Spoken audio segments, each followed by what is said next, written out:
everybody, and welcome to the RFP Success Show. I am your host, Lisa Rehurick, founder and CEO of the RFP Success Company and industry authority on RFP Success. Today, we have guest Samantha Enslen, president of Dragonfly Editorial. And Dragonfly Editorial is pretty much all things content. That's how I sum this up. Writing, editing, all that fun stuff. They really help companies make complex messages clear. My favorite topic, or one of my favorite topics, but they specialize in complex subjects like IT, healthcare, and engineering. And I love that I met Samantha at the APMP conference a couple of years ago. And I got so giddy and excited when I met her because writing is hard for a lot of technical people. It's something that we don't do. We don't really get into the kind of that technical writing stuff and writing all the pieces of the puzzle. So I'm thrilled. Samantha, welcome to the RFP Success Show. Thank you so much, Lisa. And I have to say, I was so excited when I met you a couple years ago because we were both on the trade show floor, and in a sea of all these like navy blue and gray booths, there's Lisa with like her beautiful booth. It was pink and red, and she had like a cafe table, and it was just so appealing to come and talk to her. And I could tell right away the kind of energy that she would bring to any project that she works on. So it was great to see that, and I'm super excited to be here today. That is so fun. I love that you said that. My branding consultant will be thrilled to hear that because she actually really was the one that helped me do that, and we wanted to stand out for sure. And then I also have to kind of say, Samantha always has those really awesome peanut butter chocolate Buckeyes at her booth. You know, those confections. Oh my God, they're so good. So yeah, we were having a good time together. Yeah, for sure. All right, so let's, why don't we kick this off by having you tell us a little bit more about your background and then what it is that Dragonfly does. Of course. So as you said, I run a business called Dragonfly Editorial. And in simple terms, we help people write things and edit things. Way back in the day, I had an English degree, didn't know quite what I would do with that. So of course, I first wound up working in a coffee shop, and nice. Actually got into the world of language and writing roundabout that way. One of my customers owned a publishing house and wound up interning there and working there, and then through many other career jumps wound up in the world of proposals. And kind of really, my career really got going when I worked at CSC, Computer Sciences Corporation, in the Virginia area. And I was brought on there first as a tech editor, as a contractor, and then eventually was hired as an editor and became really the senior editor that managed the editing and writing in their proposal group. And they had a unique setup because we also did a lot of marketing communications within the same group. So it was a really neat way for me to get a lot of experience on both really the entire sales process. And a lot of companies, proposals are off doing their own thing and sales and marketing are off doing their other. And we got to help produce the whole slew of that collateral from, fact sheets or slideshows that salespeople might use to introduce people to their CSC's products, and then all the way to producing the proposals where we were actually ready to bid on work. Yeah. So it was great, great exposure to that whole world. And then in 2005, moved back to Ohio and started Dragonfly. And we've just been, doing our thing here ever since. So do you guys specialize in just proposals, or do you do all kinds of writing? Sure. We probably started out very proposal heavy, and I would guess right now that's maybe 50% of the work that we do. And we wound up unintentionally evolving back into that same kind of group that I had in CSC, where we support companies not just with their proposals, but also with helping them write all different types of their marketing communications and sales collateral, and this fancy thing they call thought leadership, right, which is their buzzword, where you might be writing blog posts or a white paper that aren't overt sales pieces, but they're helping you establish your credibility and your authority on a certain topic. Yeah. So we Oh, work that's with, great.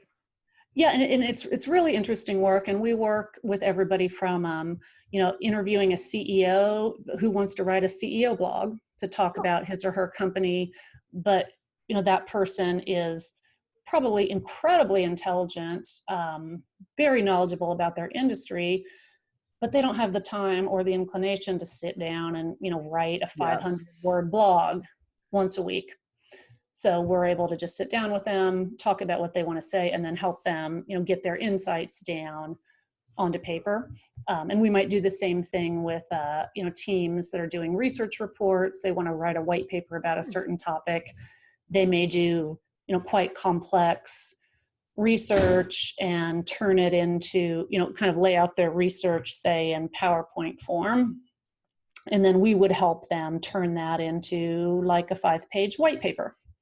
Oh, That they can interesting. then go to, so they have this nice piece of collateral to go to market with. So, yeah, That's so good stuff. it's a really neat combination of work. It's never the same thing one week to another. And so that keeps it, fun and entertaining as well. Yeah, no kidding. Well, and it all intertwines, right? Like, the marketing Yeah. and the sales stuff all intertwines with proposals to some degree. Same with probably those white papers. I mean, that information all kind of flows together. It's not all mutually exclusive. So great. Yeah. Well, let's talk about, so you've kind of touched on a little bit, but I want our listeners to understand how hiring, I'm actually going to ask you two questions in one here, okay? Mhm. So how hiring somebody like you all can really help them. And, a lot of times what I'll hear, and I'm sure you've heard this 1,000 times, is like, well, I don't think you're going to be able to write for me because we need it to be in our voice. Or Yeah. I don't think you're going to ever be able to capture really how we would say it. But to your point, there's so many people out there that don't have the time, and really there's a lot of people out there that can't write or can't write in the way that they should write for, let's say, a proposal, since we're talking RFPs here. Yeah. What would, how do you guys really come in and work so that eliminates those barriers? Sure. Well, that's a great question. And I think, when people are concerned about that, I really do feel their pain, because they're right. It's hard to find somebody who can, accurately capture your voice and, Yeah. feel like accurately represent what you want to say about your about your company. And I do the same thing. I have an assistant who will sometimes try to write stuff for me, and sometimes I let it go as is, and other times I have to get my hand in and, edit whatever she wrote, because it's not exactly like I would say it. I guess what I would say about that is it might be a little bit different working with an agency like us than working with somebody else, because writing is truly what we specialize in. That's really the heart of our business. And that's what our customers, okay, I'm going to pause. Did you hear all those like clicks and clacks? I did not. Okay. Sorry, my computer okay. just did a bunch of like sending up a bunch of like notifications. Oh, Sorry. That's okay. Okay. So let me figure out where I was here. And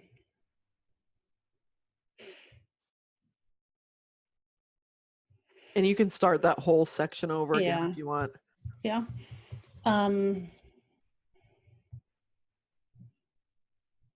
Okay, so let's see. We were talking about why, when people are concerned that somebody won't be able to write. Yep. The way they want to. Okay.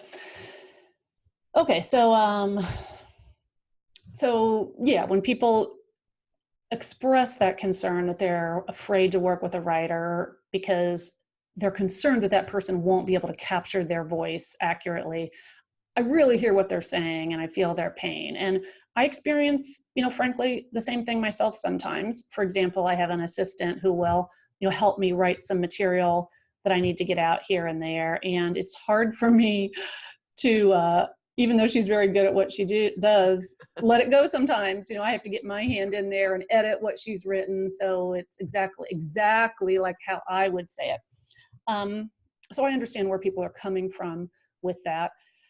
I think, one thing that might give people a level of comfort in working with Dragonfly is helping people write complex stuff clearly and get their voice across clearly really is at the heart of what we do. That's our, as we would say in proposals, that's our core service offering.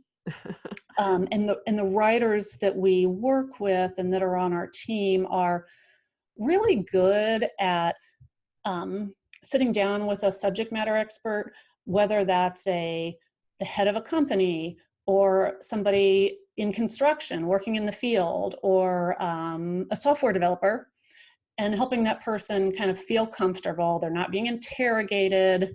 Our writers just having a conversation with them to understand better about what they do. So helping that subject matter expert feel comfortable, asking them the right questions to extract the information from them that we need. So important to write different sections.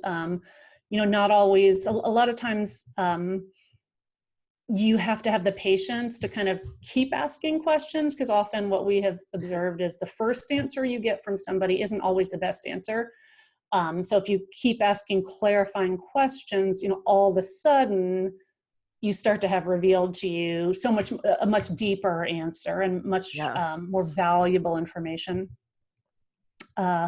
So getting that material out of the SME's heads and then being able to write it down in a way again that's clear and concise and that does represent their voice. And I think it is a skill. I think you have to put in the time to truly understand who a company is and how they want to present themselves to the world. And it can be very different. We work with financial services companies who have a, extremely professional voice going to the world. We might work with another company that prefers to have a more casual or approachable tone in their materials.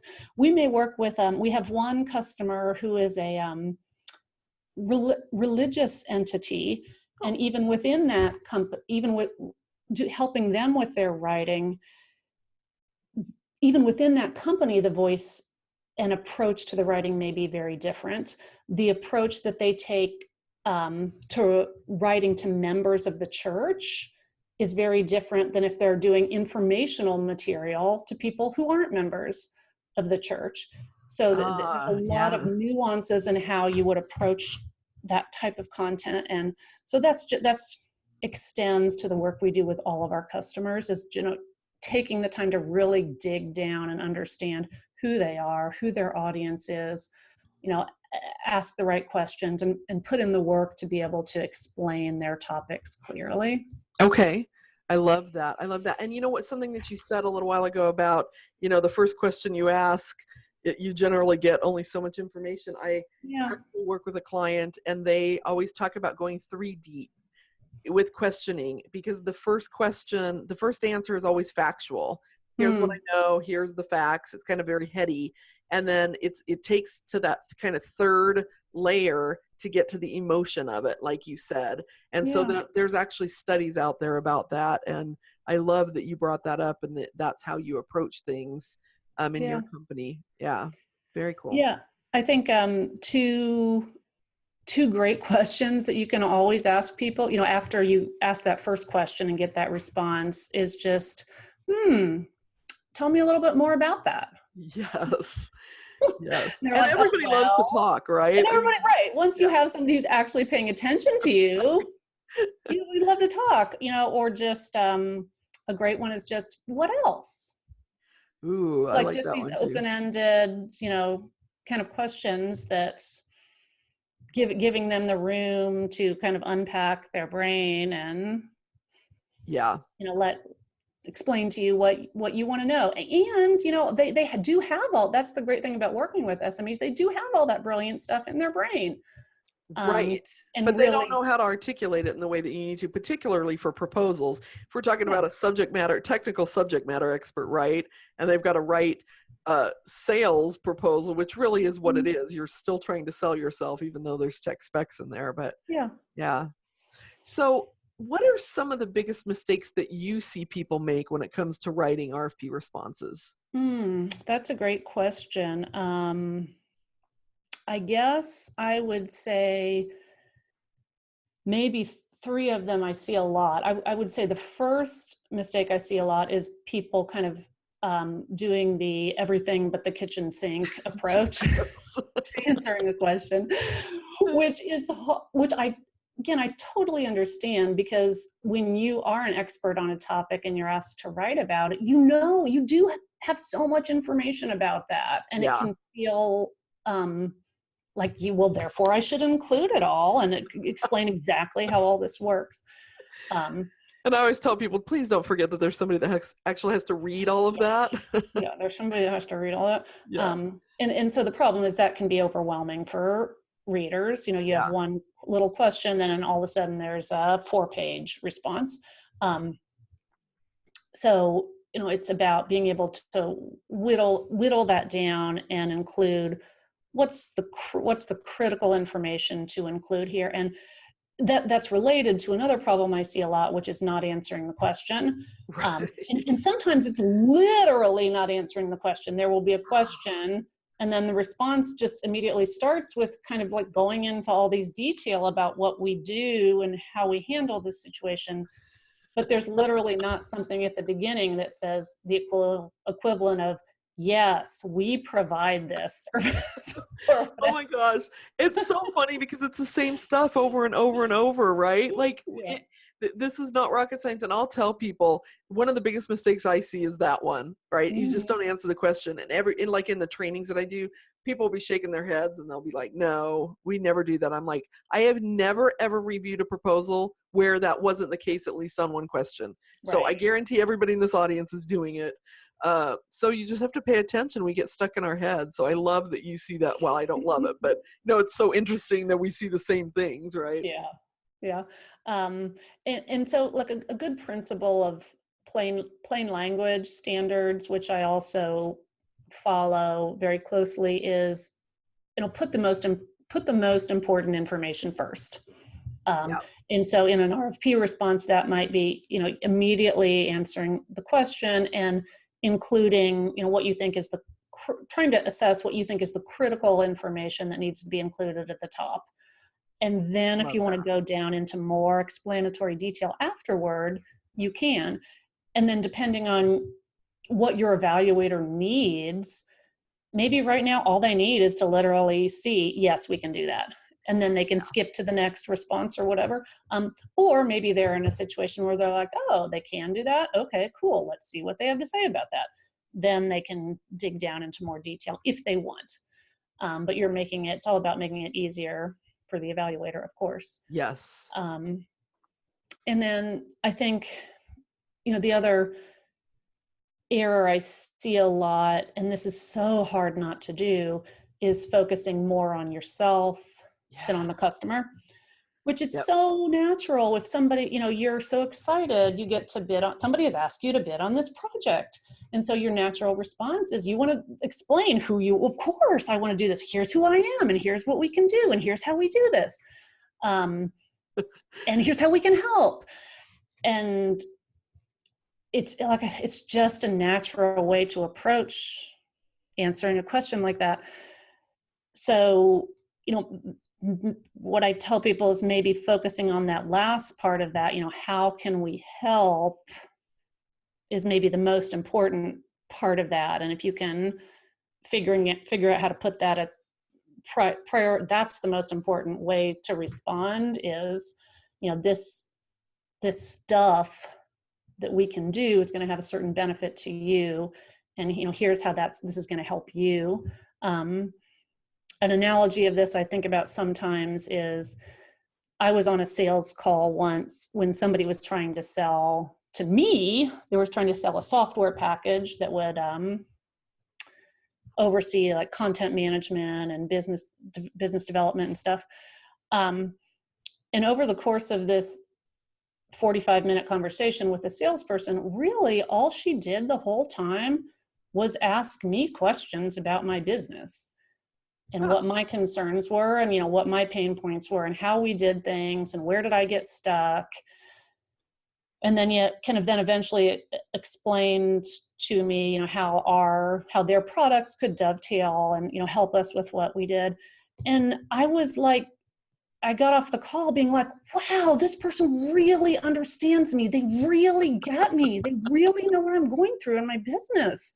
And we wound up, after other, you know, consideration and vetting, choosing that product. But demonstrating that you genuinely understand what the customer is looking for and what their pains are, and being able to write about that in a richer way than just saying, we understand your concerns, I think oh my gosh, go a long way. Yeah, and when you said that, I was just thinking, I was actually just having a conversation with a client about this. You know what I see people do a lot is they'll put in a paragraph, or God forbid, like 2 pages of, you know, telling them what they know about the program. So, for example, you know, if I'm working with maybe one of my healthcare clients that works with state governments, the state of XYZ is having this problem and this problem, or this challenge and this challenge. And it's like fingernails on a chalkboard to me, because I'm like, they know what their problems are. So how can you change that so that it's more about a little bit about you, right? A little bit about how you understand the problem, and how do you do that? And this is kind of, I'm putting you on the spot here, but how do you do that so that you don't come across as lecturing? Because that's what I feel like. And or I feel like, again, kind of telling me what I already know, versus, and you were just talking about it, so the stating that you know what their challenges are without sounding like an idiot. Yeah, I think that's a really good question. And I think that is a challenge. And sometimes when I'm writing an answer and I'm writing that part of it, talking about, you know, I do think it's useful, at least for me, when I'm structuring answers, to talk about what I do think the customer's pain points are. Yeah. Like, this is what I'm aware you're struggling with. And this is what I think would be the opportunity, or if you could get that fixed, if you could get those pain points fixed, here's how you might benefit. And here's what we can do to provide that. And I guess that basically, as I'm hearing myself talk through that, I'm essentially reiterating what Tom Sant would call his nose approach, you know, which is the customer's need, what the opportunity is. If that need is addressed, what the opportunity is would be there for the customer to succeed. And then here, the S being the solution we would provide to help with that. And then E then being the evidence of, oh yeah, and then by the way, we have done this exact thing for many other people, and here was the results for them. So yeah. I like that. And even just the way you're saying it too doesn't sound lecture. Like, even just when you started out saying, we understand, you know, that here's some of the challenges you're going through.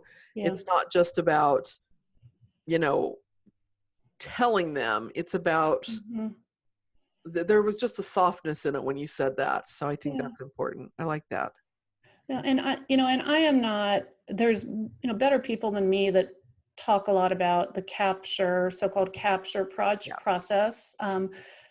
But I think essentially what that means is, you know, genuinely spending time trying to get to know what your customers might be going through and what they're dealing with, so that when you then get to the point when you are writing the RFP to them, you're addressing what those concerns are in a genuine way. Like you say, you're not just like kind of mimicking back this. Yeah, the background section of the RFP. Exactly. Exactly. Yeah. I love it. I love it. Okay, cool. So Let me ask you this. What tips or tricks do you have for proposal managers who, in a perfect world, they can bring Dragonfly in, right, to help, but let's say they can't do that. Mhm. So what advice do you have for proposal managers who have to take writing from the SMEs, the subject matter experts, technical writer, and make it more readable for just a general person who might not have that technical background? Yeah. Um, I would say a couple different things. One, and one is what I was just talking about. I think that as a copywriter, everybody loves a template. Like if you can give me a template to write to, instructions, you want to put this first and then this and then this and then this, that reduces my anxiety so much as a writer and helps me have an easier time getting words down on paper or into the computer, as the case may be. So if you're starting from the beginning, if you're working with your writers, and whether those are the subject matter experts at your company or tech writers, you could have them do, a 1-hour webinar or something where they could learn that nose method. Yes. Right, if when you're writing an answer to a question, here's how you might answer that. There are other ones. Nigel Dennis, who's in Australia, has presented at the APMP conferences before.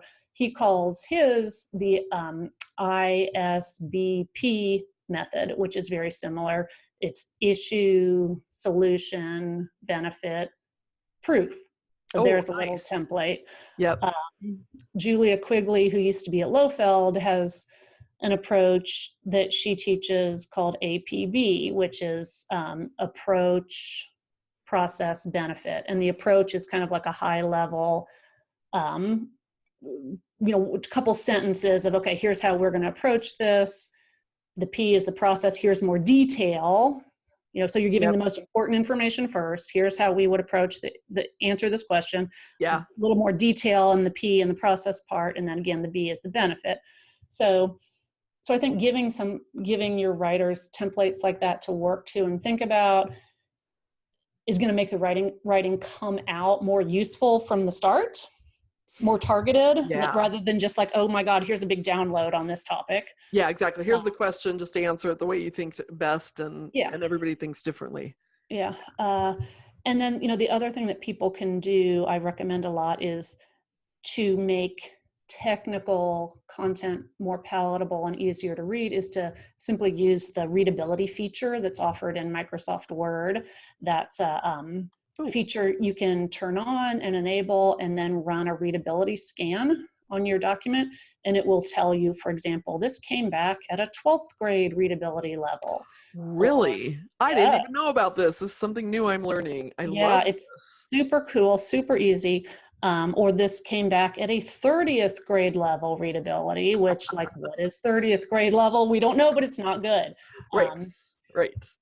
And for most of the business writing we do, including proposals, we want to aim for like a 5th through 9th grade readability level. Okay.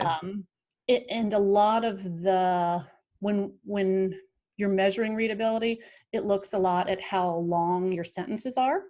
So, and it looks at how long your words are. It's as simple as that.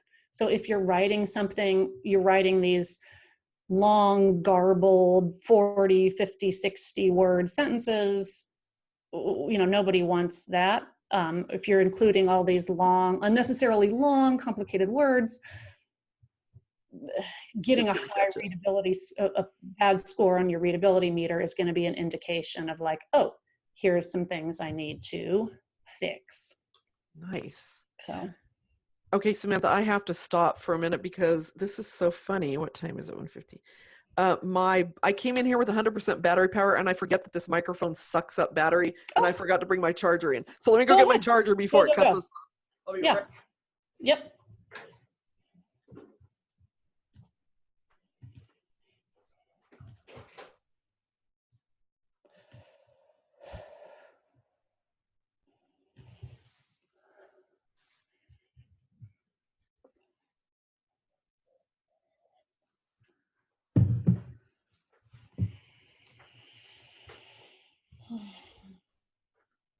So funny, when I first came in, Mm-hmm. I was like, oh, I forgot I pulled my charger out because my other one busted. And I thought I should go get my charger. I'm like, no, I got 100% on here. Certainly, it's enough, but apparently not. Okay. Whew. I started at 100 and it got down to 50. Well, now it's not.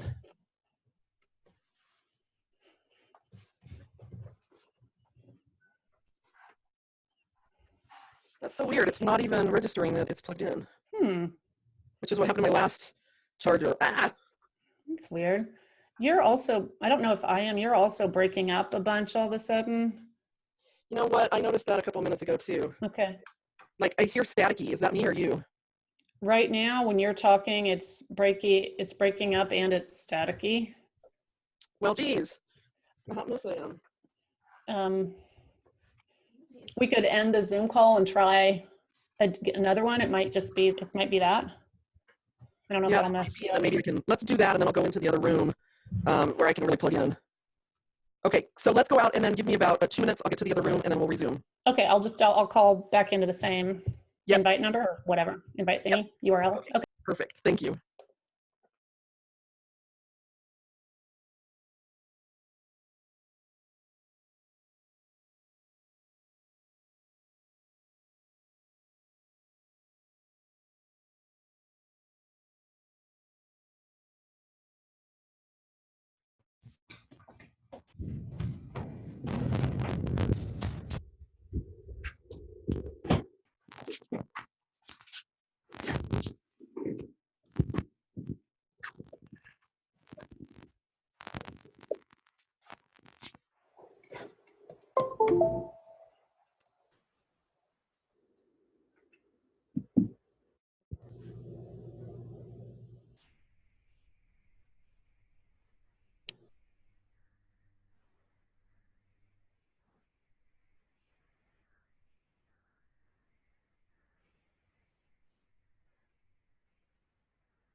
Hello.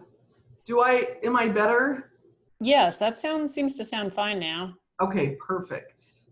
Okay. Perfect. All right. So I think we were at a good ending point and I'm just going to go into another question. Yeah. All right. So. Oh, hang on. I don't think my video's on. Just a sec. Oh, that's there right. We go. Okay. Perfect. Okay.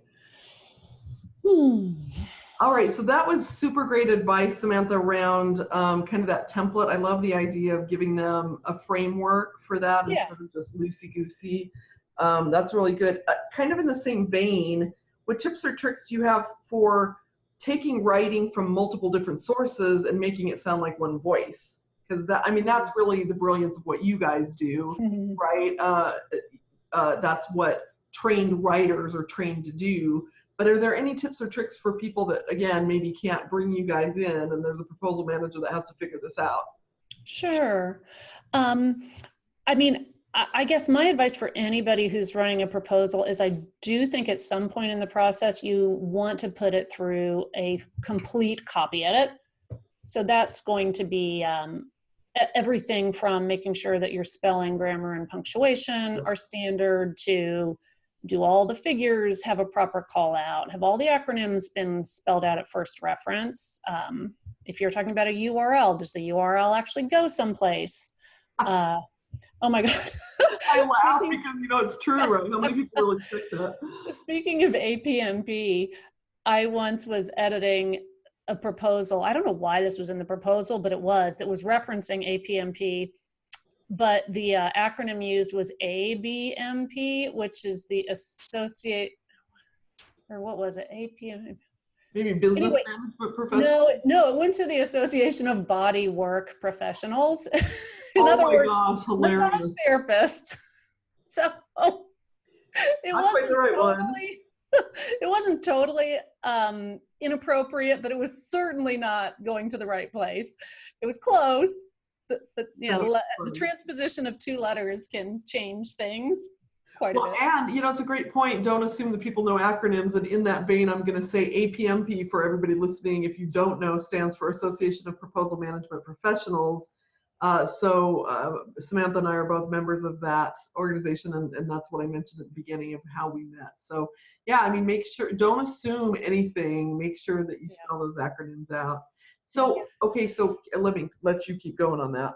Well, where I was getting to with that is, I think sometimes that people turn this, getting content into one voice into more of a mysterious process than it is. And what my impression is that doing a nice, thorough copy edit on your sections is going to get you most of the way toward that process. Great point. Yeah. Unless it's really completely different, right? Like I was reviewing one the other day, and there was a guy who was very casual in his writing compared to something more professional. So that's really obvious, but that's really a great point. And I think a lot of, if you're doing just a proofread level review where you would just be trying to fix egregious errors and horrible typos, you're not going to address that kind of stuff. But if you're doing a thorough copy edit, you should be doing things like standardizing divergent grammar and punctuation. So if somebody is writing in a casual way, for example, using a bunch of contractions, you would be eliminating those to not use contractions to spell out the words. Somebody might be, the kind of person who's really wordy, like I said, writes really long sentences. There's a lot of redundancy, a lot of wordiness. That should be eliminated in the copy editing. Also, you're going to break those you're going to eliminate redundancy, eliminate weird, clunky phrasing, take super long sentences and break those into 2 or sometimes 3 sentences. Again, that's going to have the effect of standardizing that voice across different writers. Sometimes you have to take writing that's too casual and make it a little bit more professional. Yeah. Sometimes you have the opposite, where there's incredibly stuffy, overly formal, fancy type writing. You're like, okay, you just, bring it down a notch. We can be professional without sounding stuffy. Like you're a British butler, like, handing in the autoplate.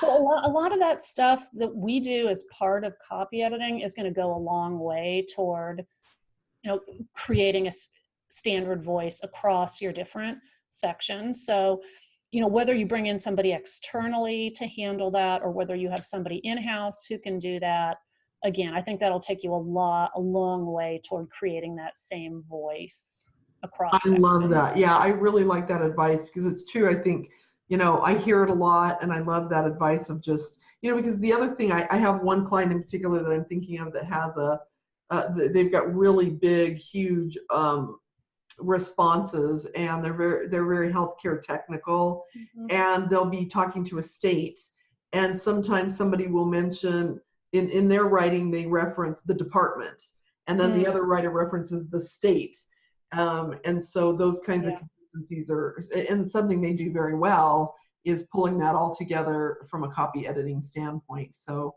that's really great. I love it. And that actually is a good point, because that's something also that should happen during that copy editing phase, is standardizing terminology. Yeah. And that's one of the jobs of the copy editors, is to keep a style sheet of, what are we calling ourselves? Yeah. Are we team RFP success, or are we the RFP success team? What do we call the customer? Is it the department, the agency, the state? or their acronym, and then establish what those standards are, and then make sure they're applied consistently across the proposal. I hear I call that a style sheet. I hear other people call that a wall of truth Oh, sometimes. I've not ever heard wall of truth. I hear style sheet, same thing. Yeah. Yeah. And I think that's important to identify up front. You know, with some of the clients that I work with, we do that right up front. Like, what are some of these things that we need to be paying attention to? And don't wait till the end when the deadline is looming and everybody's trying to decide, should this be one word or two? Should it be, you know, like you said, the acronym or the department or whatever. Right. So great advice. Great advice, Samantha. I love it. Thank you. Given our listeners so much really great stuff. So how can people learn more about you or get in touch with you if they want to talk more? Sure. They can go to our website, which is dragonflyeditorial.com. There's some more information there. They're welcome to write me directly. My email address is just sam@dragonflyeditorial.com. And, you know, I talk a lot about at APMP conferences and speak to people regularly there. I'm always happy to just talk to anybody about what's going on at their company, answer any questions that they might have. We also have a lot of resources I can send people. For example, we have like a copy editing checklist, a checklist on reading, editing for readability, a style sheet template. So, you know, anything that we have like that, I'm happy to share with folks as well.